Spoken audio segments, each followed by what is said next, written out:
গভীর রাতে ফের দুঃসাহসিক চুরিকাণ্ড শিলচর হাইলাকান্দি রোডের শান্তিপুর লেনে। নগদ অর্থসহ স্বর্ণালংকার হাতিয়ে নিয়ে যায় চোরের দল।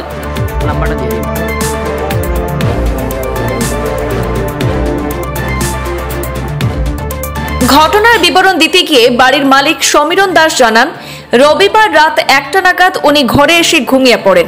গভীর রাতে উনি বুঝতে পারেন তার গলায় থাকা সোনার চেন ধরে কেউ টান দেওয়ার চেষ্টা করে। তখন তিনি ঘুম থেকে উঠে দেখেন ওনার ঘরের সব জিনিসপত্র নিচে ফেলে রাখা এবং তিনি উঠতে না উঠতেই জানালা দিয়ে চোর পালিয়ে যেতে সক্ষম হয়। 4 লক্ষ টাকা নগদ এবং স্বর্ণালংকার হাতিয়ে নিয়ে যায় চোরের দল। অসহায় হয়ে বাড়ির মালিক শিলচর রাঙ্গিরখাড়ি থানায় চুরির মামলা দায়ের করেছেন বলে জানিয়েছেন। শিলচর শহরে একের পর এক চুরির ঘটনায় পুলিশ প্রশাসনের বিরুদ্ধে ক্ষোভ ব্যক্ত করছেন আতঙ্কিত শহরবাসী। তারা প্রশাসনের কাছে দাবি রাখেন অতি সত্বর চুরের ঘাঁটিকে উৎখাত করে বিহিত ব্যবস্থা গ্রহণ করার জন্য। শান্তিপুর লেন 1 কালকে আমি ধরুন না একটা সময় ঘরে ঘুমাইছি। ঘুমানোর পরে তো আর ঘুমাই গেছি, কিছু হইতে পারি না। প্রায় 3:30টার সময় আমার গলার চেনটা যখন টান দিছে তখন গিয়ে আমি ফালমেটা উঠছি। উঠিয়া দেখি ঘরের তো অবস্থা নাই, যেখানে টাকা পয়সা আসলো সব গোড্ডা সুড্ডার আলমারি সব ছানিয়া উনিয়া তারা সব লুটপাট করে নিয়ে গেছে। আমার ক্যাশ টাকাই আসলো 4 লাখ টাকার মতো, আর চেন নিয়েছে 2টা। তো একজন তো হইতো না, ঘরে তো একজন, আমি তো যখন উঠছি একজন পাইছি, মানে হ্যাঁ বাইরে গেছি গিয়া, মানে ফিসটা আমি দেখছি, সামনে তো দেখছি না। আমি ঘুমের মধ্যে বিছনা থেকে উঠতে জানলা দিকে বেরিয়ে গেছি। থানাত গিয়ে জানাইছি, থানায় ইনকোয়ারি করিয়া গেছে।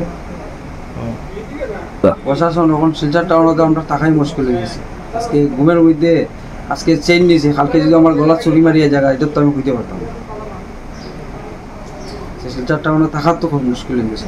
আশ্চর্য যেন আমার ঘরে এরকম, আমরা তো এত মানে টাকা হলো না, খুব কষ্টের পয়সা আমরা এগুলা এনে আজকে পেমেন্ট দিতে হইয়া কালকে দোকানে টাকা নিয়ে রাখছিল ঘরের মধ্যে।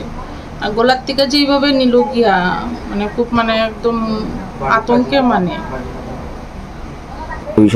প্রশাসন তো তার উপরে আমার বিশ্বাস নাই একদম। কেন অত মানে চুরি হইতাছে ডেইলি, আমি নিউজ দেখি, নিউজের মধ্যে এই চুরি চুরি চুরি চুরি এরকম। আর আজকে আমার ঘরে এরকম জানলা ভাঙ্গিয়া আইয়া তারা যেন কিতা করলো কিচ্ছু বুঝলাম না। যে একটা মানুষ আমরা সজাগ হইতে পারলাম না, স্প্রেই মারলো নি না কিচ্ছু করলো। সামনের দিকে ঢুকছে না তো, ঢুকছে পিছন দিকে। আর আমার কুত্তারও হইতে পারতাম না, হেতু জাবরা যখন নিয়ে আইয়া হে খুব চিৎকার করে, কোনো মানুষ দেখলে খুব চিৎকার করে, কিন্তু কালকে হে চিৎকার করছে না।